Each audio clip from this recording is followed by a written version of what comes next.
Hello, welcome to the Dear Yoga Teachers Hustle, where we discuss everything that you wouldn't think you'd encounter during running your own business, especially things like yoga or Pilates, or even just in the fitness industry or holistic if you're a holistic practitioner. And this week we're going to be talking about subbing or covering other people's classes. And this obviously does apply to anybody within the fitness industry.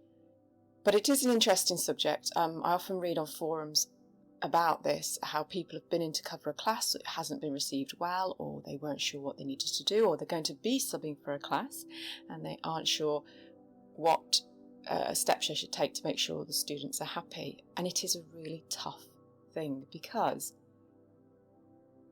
yoga teachers, fitness instructors, they are very like hairdressers in a sense. You find one you like, you become very loyal to them, and you don't want to go with anybody else. But I don't know if anybody's experienced themselves with hairdressers. Sometimes you do go to someone new and you like the change. So it's just targeting the right people and knowing that what you're giving them is something they'll enjoy, even if they never see you again. And it is a bit, so it does come from a place of ego, because you want to make sure that regardless if these people aren't going to be your permanent students, you want that reputation, and you want people to think, oh, she did a great job and I'm coming back to her. If she covers again, I'd really enjoy the class, etc. But it's not as straightforward as that. So often you walk into a classroom, there's a sea of faces looking at you, and that's immediately something that you have to deal with. They're new faces, you don't know these people, you perhaps haven't got the time to go around every single person, ask who they are and ask if there's any injuries. But it's always nice to break the ice with a welcome. So just walk in and saying, hi, I'm Anna and I'm going to be covering your class today. I teach Hatha Yoga. It's probably not going to be the same sort of class that you usually would attend, but we're going to have some fun all the same. Is there anybody that needs to let me know anything about injuries or any situations I need to know about? Just come and whisper to me quietly now, so we don't have to tell the whole class, and you can keep it private, and then we'll make a start. And just something as little as that is just showing them that you're saying hello, that you're preparing them for the fact that the class is probably not going to be the same because you are going to teach in a different style. And it says to them, come and talk to me, let me know if there's any issues. So it shows that you care and that you've not just jumped in and you're not just going to show them everything that you know and not consider their feelings. So it's always good to have a nice welcome. But one of the things I have noticed when people are talking about being on forums is afterwards what the student feedback has been, and some of it hasn't been very pleasant. Some people haven't heard anything, but I want to share a few experiences of my own, because I've subbed for classes, and I have had my own classes where somebody has subbed for me. Now, whenever I run my own classes and I'm not going to be there, I usually manage to choose my own teacher to cover those classes for me, and my choice of teachers. I do have people that work under the umbrella of Wellbeing Winnie, and if I can get them to cover the class for me, then they know people are familiar with that face. But sometimes if you're working in a gym environment, which I have been, and they provide cover for you, you can't always predict who that teacher's going to be. So I always prepare the students to say, I'm not going to be here next week or for how many days or classes. There is going to be cover. I'm not sure who the cover is, but please do give them a chance, because everybody teaches yoga differently. So it's a way of, the thing is, you can't be possessive about your students. I say can't, it sounds like a demanding thing, but it's best not to be possessive about the students. They know their own mind. If they like you, they will come back. If they have another teacher that they enjoy doing a class with, that's a great thing. They've reached down a different route. They've kind of learnt something new. I'm a yoga instructor. I've been doing it for 9 years, but there's a lot about yoga I still haven't taught my students. There's a lot that I still am learning about myself. So if somebody else comes in and teaches them something new that they haven't sort of encountered before, I love that. I'm not worried that people are going to take my students away from me. If a student needs to go with a new teacher, then I will accept that, because that's their journey. I don't teach yoga to suit my needs. I teach yoga to help those individuals in the class achieve their own goals. So if someone comes in and they enjoy them, I'm not going to be egotistic about it and say, well, I don't want to teach stealing my students, because I can't help that. If somebody wants to go to a new student, new class, I've just got to be confident in my own teaching, which I normally am. So if someone leaves to go to a different instructor, sometimes you've got to remember that it's not you that's the instructor that's a problem. It's just that perhaps a new instructor show them something that they're interested in and think, yes, I'd like to go with that. 9 times out of 10, though, they always come back to you, because we're habitual creatures and we like what's familiar. So never worry about somebody leaving you for another teacher, because that's just the ebbs and flows of teaching and the ebbs and flows of each individual. Second of all, I've come back from teaching, from having time off teaching, and I've come into the classroom and I've had a quite upset classroom because they didn't like the sub-teacher. And I always use that as a lesson for them. So I'll give you an example. I don't know how, I'm not saying it's not true, because what was told was they genuinely believed it, but I wasn't in the room when the conversation happened, so I cannot comment on the teacher that covered. All I can relay is what they've said to me. So I had some time off. I like to use music in classes, not every time, but some classes, especially if it's a slightly larger class, and people have come finish work in the evening and they've come into the classroom, I will always put on music in the background that has binaural beats in it and harmonising tones, because everybody is so epped up and very, very sort of anxious about work, and they're just ready to get rid of it for the day, that when I put the music on, they all fall into a harmonised sort of place together. We all kind of start vibrating on the same frequency, and it settles the room down a lot quicker. And I also find if people are working very hard and they've got a lot on their mind, by having that music and choosing the right kind of playlist for that class can really bring people's minds to a place of calm. And we do concentrate on breathing, and there are classes which I don't put any music on at all, but this particular class I used to play music, and somebody came into cover and one of my students innocently said, "Oh, we're not having music with the class today." And according to them, the reply was from the new instructor, "You should never use music when you're using yoga, because your breath is your only point of reference." Now, I suspect that it was said quite genuinely with kindness and things, and it was that his class was going to be working on that. But they felt affronted by it. They felt quite upset. Like, one, they were being told off, and two, they were being rude towards me as their usual teacher, saying that I was doing stuff incorrectly. And they all came back and said, "We didn't like him, he was rude, and he just, he wasn't very nice about you." And I thought, well, he can't not be very nice about me because he doesn't know anything about me. So that's, but you can see how a few words being misunderstood can be interpreted incorrectly.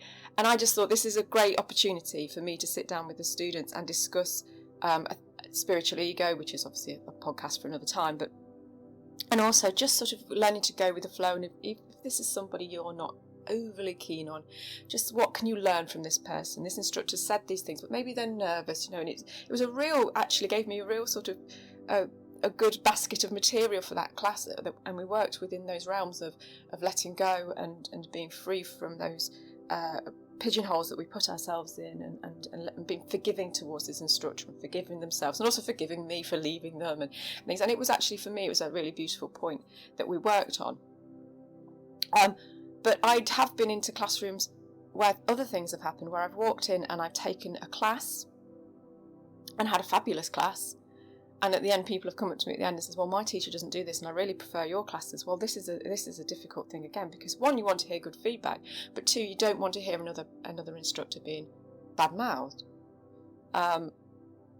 If another instructor, like I say, bad-mouths me like that apparently that chap did, I just think, well, that problem lies within them, and that's something they need to work on. But I'm not going to badmouth another teacher myself.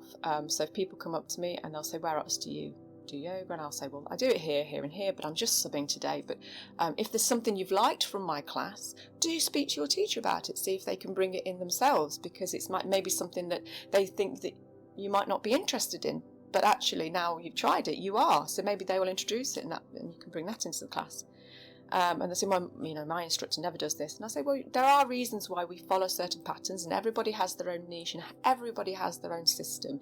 So it's a case of sort of seeing each teacher as an individual that's working towards a greater picture, working towards a whole, but individually we all have different skills to offer.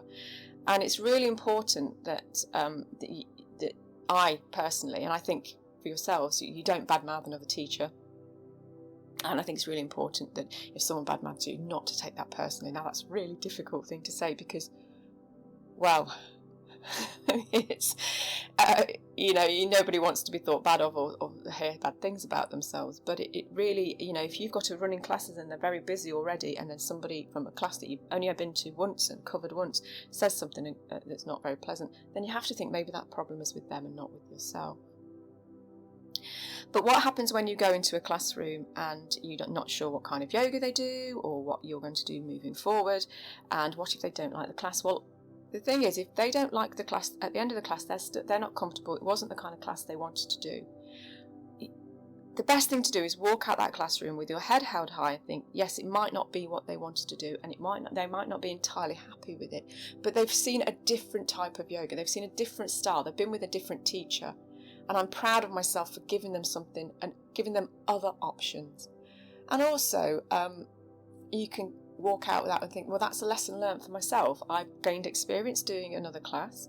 I've worked in an environment which I'm not used to, so I kind of understand what that person and those people need or would like in the future. You can learn from those points.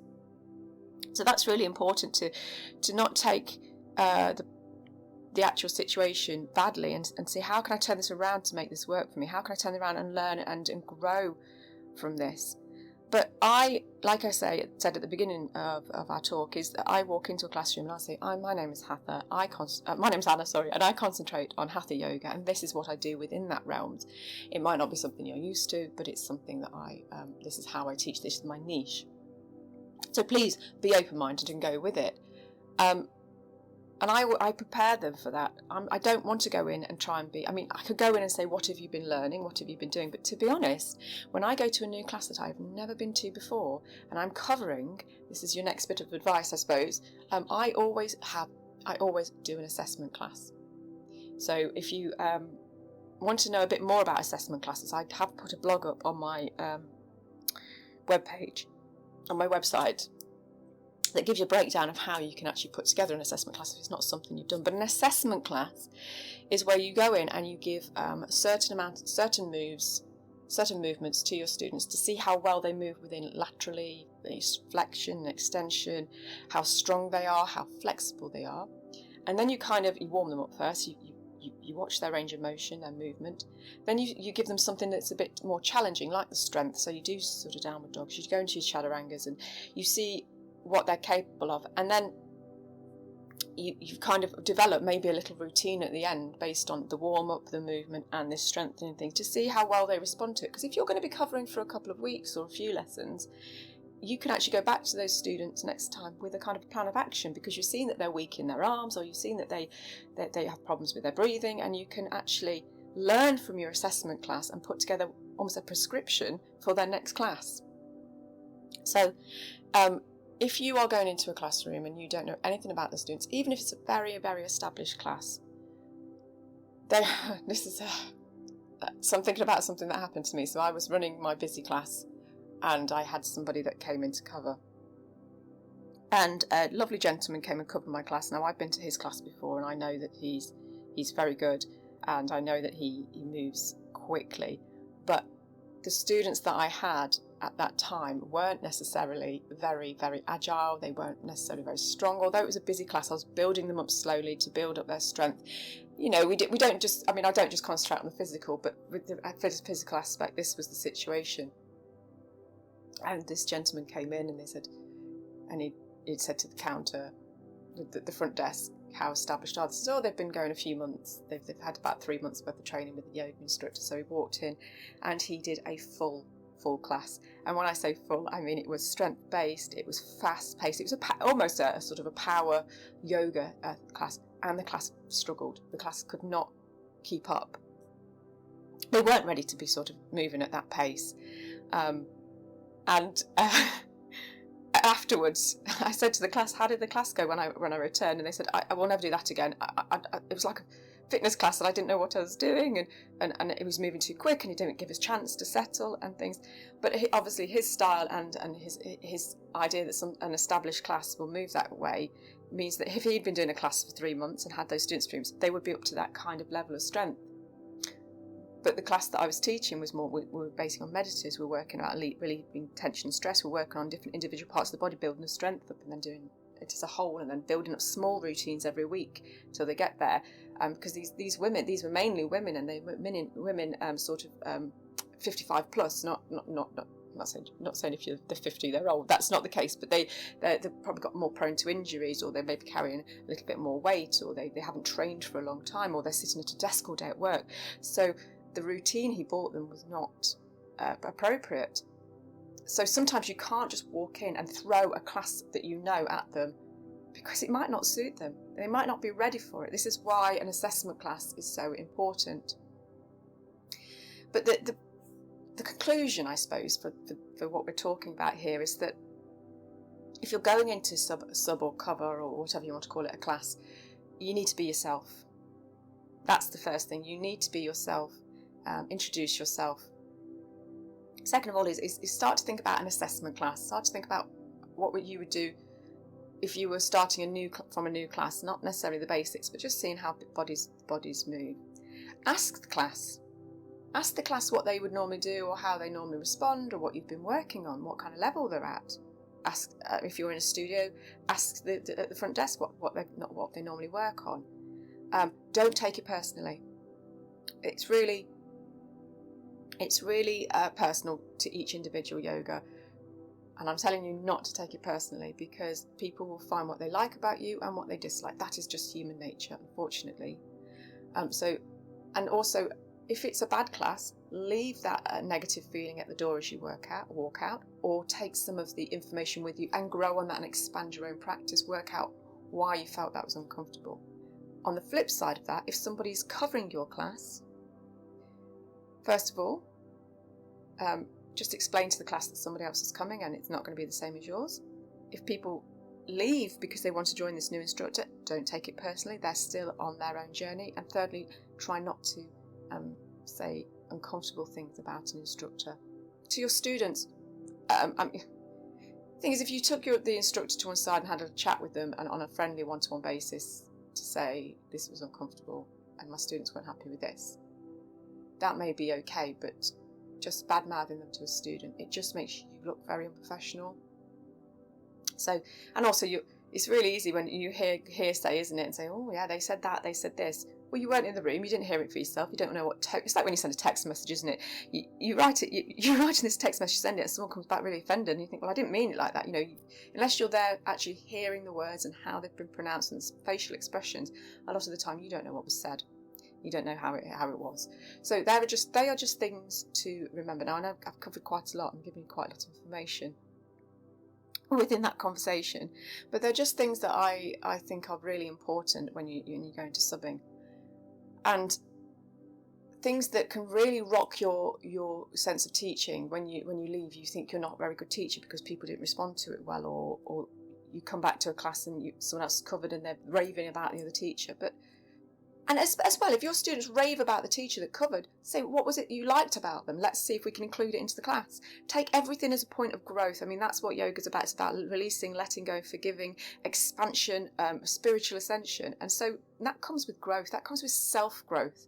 So it's not just how loyal your students are and trying to make sure that they come to you every week. It's how you feel about yourself and how you can move and grow and become a better person, spiritually ascend, as well as bringing others along with you, bringing your students on that journey with you. Now, I'm going to leave it there because I've given you a lot of information and I've talked an awful lot. But if you've had any experiences where it's been great or it's been bad or whatever it is to do with subbing or covering, and you want to share them with us, do leave it in the comments. Also, please do give us a like if you're liking the content, so I know that I can keep doing the same things or adding more stuff in for you, and hopefully we get to talk next time. Now, if you are interested in looking at their blog about the assessment class, just log on to Wellbeing Winnie. The address is in the link below, and I think there might even be a printout that you can print out from it, so something to follow. Anyway, take care of yourselves until the next time. Namaste.